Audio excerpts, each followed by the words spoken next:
कल्याण डोंबिवली महानगरपालिकेमध्ये अनधिकृत बांधकामं, विशेष करून रेराची कागदपत्र करून बोगस बनावट कागदपत्रांच्याद्वारे जो भ्रष्टाचार केलेला आहे किंवा अनधिकृत बांधकामं उभी केलेली आहेत, त्याचा मोठा गदारोळ गेल्या काही दिवसापासून उठलेला आहे.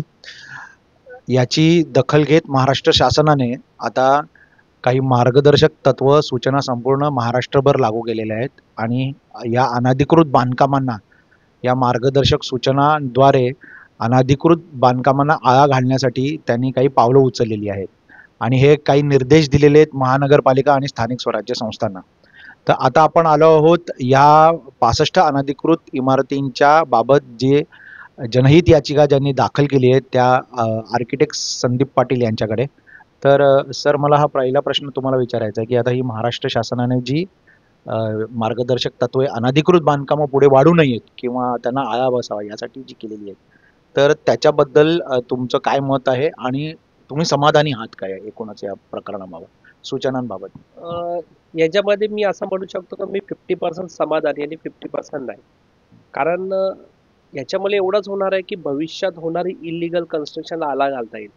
परंतु जी झालेली कामं आहेत ती त्यांना जो मार्गदर्शन देण्यात आले, सूचना दिलेल्या आहेत, मार्गदर्शन सूचना, ती त्याला बऱ्याच गोष्टी अडथळा निर्माण होऊ शकतो त्यामध्ये. ते कसं मी तुम्हाला एक एक सूचना जेव्हा मी सांगणार तर त्याच्यात काय आहेत मी तुम्हाला सांगू शकतो. आता पहिली सूचना जी याच्यातली होती की नोटीस काढणं. आता नोटीस काढणं ही नोटीस ऑलरेडी पूर्वी काढले जात होते.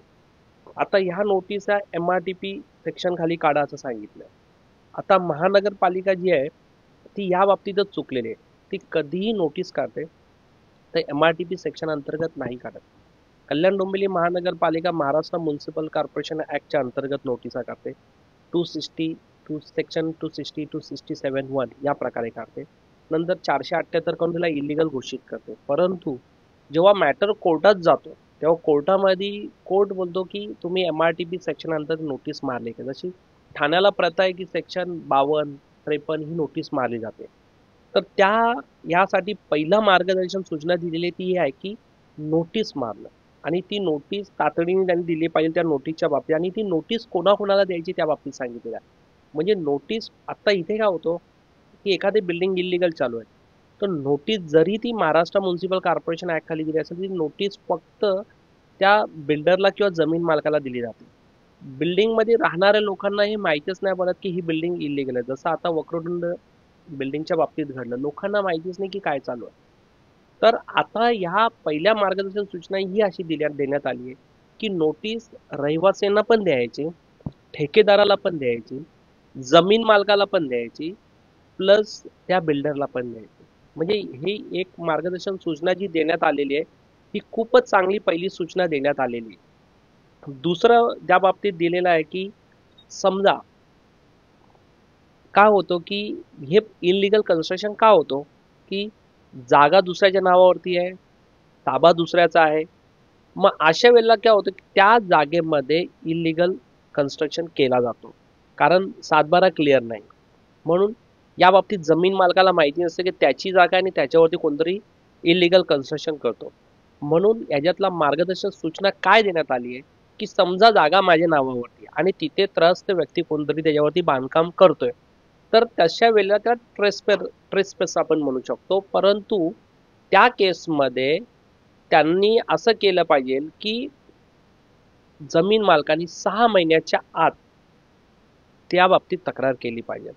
जर ती तक्रार नाही केली तर त्याच्यामध्ये असा ग्राह्य धरला जाईल की तो जमीन मालकच याच्यामध्ये बांधकाम करतो आणि मग अशा प्रकारे त्यांना जमीन मालकालाही नोटीस आणि सर्वांना नोटीस देण्यात येणार. आता नोटीसचा प्रश्न यासाठी आला कारण पुढचे काही मार्गदर्शक सूचना अशा प्रकारे आहेत की नुसती नोटीस जाते असं नाही, त्याच्यावरती काय ते दंड वगैरे जे सांगितले ते आता मी पुढच्या पॉईंटला ते सांगतो. आता हा झाला सेकंड पॉईंट झाला. तर हे चांगलं काम त्यांनी केलेलं आहे. या बाबतीतला जो मार्गदर्शक सूचना ही चांगली आहे. आता तिसरी जी अशी आहे की ह्याच्यामध्ये ज्या बांधकाम समजा नोटीस मारली जमीन मालकाला किंवा कोणाला, ते मारल्यानंतर त्या बांधकामाला त्याला तोडण्याची संधी द्यायची. त्यांनी नाही तोडली तर समजा ती महानगरपालिकेचे बांधकाम तोडणार असेल तर त्या तोडण्याच्या खर्चावरती त्याच्यामध्ये त्याला डिमांड काढण्यात येईल आणि तो डिमांड काढताना त्याच्यावरती त्याला जे काही रक्कम जी त्याची 10 पट तोडण्याचे 10 पट, समजा तोडायला 1 लाख खर्च झाला, त्याला 10 पट दंड लावण्यात येईल की बाबा 10 लाख झाले, आणि त्या 10 लाखावरती त्याला 18% चक्रव्याज प्रमाणे लावण्यात येईल. आणि ते चक्रव्याज कधी लावण्यात येईल, पहिले त्याला 7 दिवसाची मुदत दिली जाईल, त्याच्यात त्यांनी नाही भरले ती रक्कम, तर मग त्याच्यावरती 18% व्याज त्याला सुरू होणार. आता हा झाला तिसरा पॉईंट. चौथा असं झालाय की जी लोक त्याच्यात राहतात, जी लोक त्या बिल्डिंग मध्ये राहतात, अशा वेळेस काय केले जाणार की त्यांना त्यांचा सिव्हिल राईट्स डिस्टर्ब न होणार हे बघितलं पाहिजे. त्यांना योग्य ते न्यायालयात जाण्याची हे दिले पाहिजे, किंवा महानगरपालिकेने स्वतः अशी बिल्डिंग तोडताना तिथे प्रत्यक्ष जागेवरती जाऊन प्रत्येक लोकांची किती एरिया आहे, त्यांनी किती प्रकार, कोणत्या प्रकारचे पैसे किती भरलेले आहेत, त्यानंतर त्यांची टोटल डिटेल्स घेतली पाहिजे. कारण अशी बिल्डिंग तुटल्यानंतर त्यांचे सिव्हिल राईट जे आहेत ते डिस्टर्ब होऊ शकतात. म्हणून हा चौथा त्यांनी जी मार्गदर्शक ही सूचना दिलेली आहे.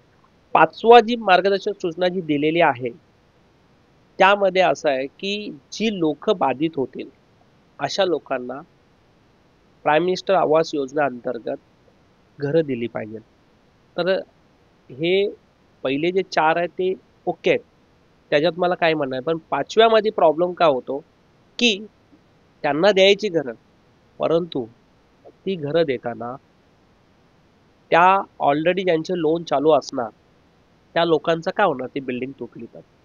दुसरी गोष्ट, त्यांना घरं द्यायचे तर पुन्हा त्याच्यामध्ये त्या योजनेचा लाभ देताना त्याच्यावरती सुद्धा लोन येणार, मग ती लोन त्यांनी डबल भरायची का. पण या बाबतीत कुठे ह्याचा क्लेरिफिकेशन केलेला नाही, आणि तोच प्रॉब्लेम आपल्या आता ह्या 65लाही तोच प्रॉब्लेम होणार आहे. तर ही याच्यातली होती. आणि याच्यातला जो 6वा त्यांनी जे दिलेला आहे की जी लोक बिल्डिंग तुटली जाणार आहे त्यांना प्राईम मिनिस्टर आवास योजना अंतर्गत कुठेतरी राहण्याची व्यवस्था करायची, तात्पुरता त्यांना कुठेतरी भाड्यातत्वावरती राहण्याची हे करायचं, आणि तो भाडा त्या त्या लोकांनी भरायचा आहे. परंतु त्या भाड्याचा बोजा जो आहे त्या जो जमीन मालक असेल त्याच्यावरती लावण्यात येईल. आणि त्यावेळी जेव्हा जमीन मालक एखादा प्लॅन पास करून पुन्हा ती बिल्डिंग तुटली आणि काय करायला जाणार, तेव्हा त्याचा तो भाडा त्या जमीन मालकाकडनं वसूल केला जाईल. आणि वसूल करताना त्यांना 10% प्रशासकीय शुल्क आणि त्याच्यावरती 18% चक्रव्याजाचा तो आकारण्यात येईल. म्हणजे हे आपण 6 मार्गदर्शक सूचना पाहिल्या. त्याच्यातली 6वा त्याच्यामध्ये त्यांनी असा केलेला आहे की स्वतः म्हणजे महानगरपालिका किंवा SPA स्पेशल प्लॅनिंग अथॉरिटी यांनी सुमोटो जाऊन शोधायचे ती कामं, आणि चालू असलेली कामं तातडीने तोडायची आहेत. आणि त्याची समजा ज्याच्यामध्ये राहत नाही अशी ही बांधकामं तातडीने तोडायची. आणि याच्यामध्ये कोणी दिरंगाई जर केली तर संबंधित अधिकारावरती कारवाई संदर्भातला हा मार्गदर्शन त्याच्यामध्ये एक मार्गदर्शन सूचना दिली, ही खूपच चांगली दिलेली आहेत. म्हणजे त्यामुळे आता त्याचा फरक पडला, आणि कल्याण डोंबिवलीमध्ये आता रिसेंटली त्या बाबतीत 2 बांधकामं तोडण्यात आली या चालवून. त्यानंतर असं आहे की याचा 8वा मार्गदर्शक सूचना अशी आहे की 1 ऑक्टोबरपर्यंत एक सर्वसाधारण सभा जी होते त्याच्यामध्ये या सर्व कामांचा आढावा घेतला पाहिजे, की टोटल जी बांधकामं आहेत किती आहे, त्या बाबतीत कितीला नोटीस काढली, किती बांधकामं तोडली, किती बांधकामं तोडायची बाकी आहेत, या बाबतीत एक देण्याचा एक त्याच्यामध्ये त्यांनी हे केला. त्याच्यानंतर एक 9वा मार्गदर्शक सूचना अशी दिलेली आहे त्यांनी की सर्व कामांचा आढावा संबंधित पोलीस प्रमुखांनाही याची पूर्ततेसाठी सूचित करावे. चौकशी आवश्यक विलंब होत असल्यास ते राज्य शासनाच्या निदर्शनास आणायचं. म्हणजे याच्यात पोलिसांना सुद्धा त्यांनी एक इन्व्हॉल्व केलेलं, म्हणजे ही चांगली मार्गदर्शक सूचना केलेली आहे जी 9वे नंबरची मी सांगितली. आता 10वे नंबरची मार्गदर्शक सूचना अशी आहे की ह्या बाबतीत जे काही जेवढ्या सूचना झाल्या ह्या कोर्टाच्या अधीन राहून करायच्या. कोर्टाचे काही निर्णय असतील त्याचाही पालन करून ह्या त्याच्यात करायचं. ते त्यांना दोघा एकमेकाला बाधा येणार नाही याची दक्षता घ्यावी. म्हणजे एखाद्या कोर्टातला समजा एखाद्या मॅटरसाठी कोर्टाकडनं स्टे आहे एखाद्या बांधकामासाठी, कारण तो विषय वेगळा असणार. तर अशा वेळीच ह्या तिथे बाधा त्याला येता कामा नये. कारण बाकीचे मार्गदर्शक सूचना असे दिल्यात की दिसले ते बांधकामं तोडायची. म्हणजे अशा 10 मार्गदर्शक सूचना ह्या दिलेल्या आहेत. परंतु ह्याच्यामध्ये ठोस असा काही गोष्टी ह्याच्यात निघालेली नाहीये. मी जे 50% बोललो की ठोस म्हणजे असं आहे की लोकांचे लोन चालू असतील त्या बाबतीत काय करायचं, त्यानं कसं त्या बाबतीतला निवारण कसा करता येईल, आणि आपल्याकडे प्राईम मिनिस्टर आवास योजना अंतर्गत एवढे प्रपोजल आहेत का? सर्वच ठिकाणी नाही. तर या बाबतीत प्राईम मिनिस्टर आवास योजना न घेता म्हाडाची घरं सुद्धा घेतली पाहिजे. म्हाडाची एक कॅटेगरी त्यांनी बनवली पाहिजे होती, म्हणजे जेणेकरून त्या कारण कल्याण डोंबिवलीमध्ये प्रचंड इलिगल कन्स्ट्रक्शन आहे. प्राईम मिनिस्टर योजना अंतर्गत इथे प्रपोजल खूप कमी आहे. तर अशा वेळीच हे कल्याण डोंबिवलीसाठी हा मार्ग कसा काय निघू शकेल? म्हणून यांना प्राईम मिनिस्टर आवास योजना अंतर्गत याच्या व्यतिरिक्त MMRDचे पण ज्या स्कीम आहेत त्या स्कीम प्लस म्हाडाची स्कीम, या सर्व स्कीमला कुठेतरी लागू करता येईल हे जर केलं तर ही मार्गदर्शक सूचना अजून म्हणजे तिला वर्क करायला ते सोपं जाईल, त्याच्यावरती ॲक्ट करायला सोपं जाईल.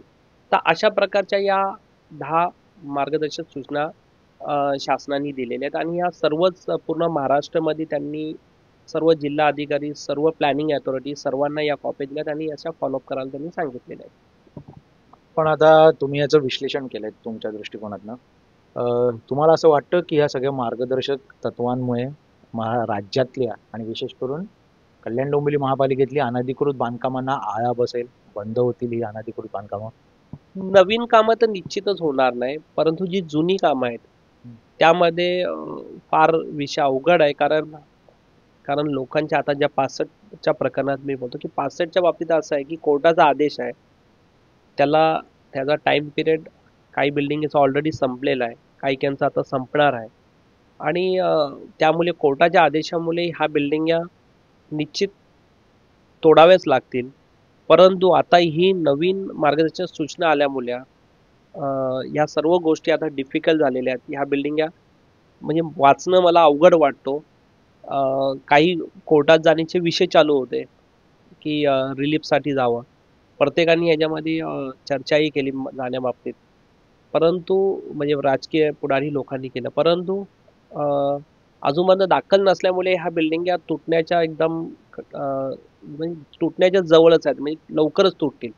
परंतु तुटल्यानंतर या मार्गदर्शक सूचनामधल्या काही गोष्टी मला वाटत नाही की फार उपयोगी होतील त्या लोकांना, कारण भरपूर लोकांचे नॅशनलाइज बँकचे लोन वगैरे चालू आहेत. अशा अवस्थामध्ये ते लोनचा भुगतान कसे करतील, किंवा जेव्हा यांना प्राईम मिनिस्टर आवास योजना अंतर्गत घरही दिले जातील तर त्यामध्ये नवीन लोन हे लोक कसे करतील? तर या बाबतीत याचा काही कुठेच खुलासा नाही. त्यामुळे मला असं वाटतं की हे त्या लोकांसाठी तितपत म्हणजे उपयोगी राहणार नाही, परंतु नवीन कामांसाठी मात्र निश्चित त्या फायद्याचा राहील. परंतु आता तुम्ही जे सांगितलं की याच्यामध्ये ही बांधकामं जी 65 पाडली जातील म्हणून, परंतु सरकारचं तर धोरण आहे किंवा राजकीय लोकांनी, मुख्यमंत्री स्वतः बोललेत की आम्ही यांना वाचवू म्हणून. म्हणजे उल्हासनगरला पण अशा पद्धतीत झालं होतं. असं या नवीन नवीन जे राजकीय लोक येत आहेत, आता मी आमदार मोरे यांच्याशी पण बोललो त्या संदर्भात, तर ते म्हणाले की आम्ही शासनाकडे मागणी करतोय, किंवा गणेश नाईकांकडे सुद्धा आता मीटिंग झाली होती. तर हे सगळ्यांच्या ज्या भूमिका आहेत त्या ह्या लोकांना वाचवणं अशाच आहेत, या बांधकामं वाचवणं. तर तुम्ही असं म्हणताय की एकीकडे की ही वाचणं कठीण वाटतंय कोर्टाच्या निर्णयामुळे. तर नेमकं हा विरोधाभास का? कसं आहे माहिती आहे का, कोणतीही गोष्ट जी आहे आपल्या कोर्टाचा एखादा आदेश असल्यानंतर त्याला कायद्याच्या कचाट्यात बसूनच त्याला मार्ग काढला पाहिजे. आता कोर्टाचे आदेश आहेत, त्यामुळे कोणत्या सेक्शन अंतर्गत रिलीफ देणार, कोणत्या सेक्शन अंतर्गत काय करणार, एक चान्स त्यांना संधी होती की रेग्युलायची, ती रेग्युलाइज करू शकले नाही. परंतु पुन्हा एक दुसरी संधी आहे की का प्रपोजल त्यांचे रिजेक्ट झाल्यात त्या बेसवरती ते लोक अपील दाखल करून पुन्हा UD कडे रेग्युलाइजची मागणी करू शकतात. काही रिझर्वेशन जे आहेत ते रिझर्वेशन जर अकॉमोडेशन रिझर्व अंतर्गत जर डेव्हलप करता आले तर तिथे काही बिल्डिंग वाचण्याची संभावना आहे. काही रिझर्वेशन असे आहेत का ते AR पॉलिसीमध्ये जात नाही अकॉमोडेशन रिझर्वेशन याच्यामध्ये, तर त्यांना MRTP सेक्शन 3711 अंतर्गत ते रिझर्वेशन काही शिफ्ट केले पाहिजे किंवा चेंज केले पाहिजे. तर अशा काही गोष्टी केल्या तर होतील, परंतु कोणी राजकीय लोक जर सांगत असतील की आम्ही त्यांना हे वाचू किंवा वाचवणार, तर त्याला संभावना फार कमी आहे. तर त्या गोष्टीत मला वाटत नाही की ही बांधकामं वाचतील, कारण जेवढा डिले होतोय तेवढं या लोकांसाठी संकट वाढतोय आणि संकट वाढलेलंच आहे. आणि महानगरपालिका मला असं वाटतं की येत्या 2-4 दिवसामध्ये निश्चित कारवाई सुरुवात करणार कारवाईला.